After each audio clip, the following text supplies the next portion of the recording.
Wolf Creek Cemetery. Last night, I and a small group of friends decided to go on a ghost hunt.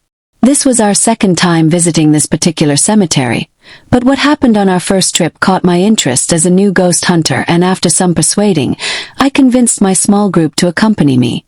In our first trip, as I drove the circle driveway to get the vehicle turned around for a hasty retreat, I saw a light dash across the graveyard, and then suddenly disappear as it reached the driveway.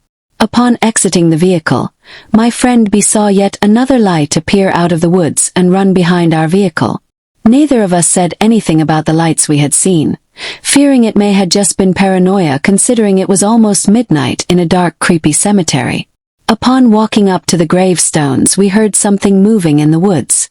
We figured it must have been an animal such as a possum or raccoon, since this graveyard is almost a mile from any residency. We took a lot of pictures and tried to speak out to any spirit that may be lingering, but we had been on the road for hours and gave up quickly so we could all get home to our beds. As we walked back to the truck, B hurt his ankle. We suspected he just twisted it in the dark and again thought nothing of it. Once we got in the truck, it all started to hit me. I spoke up about the light and asked B and the other accompanying S if they saw anything. B spoke up and explained he had also saw a light. And that's when it all made sense. The strange lights, the movement in the woods, the hurt ankle.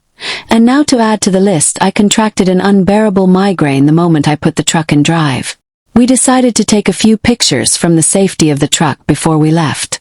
The next day B looked at the photos from the night before, and saw the evidence I was personally longing for. A face tinted green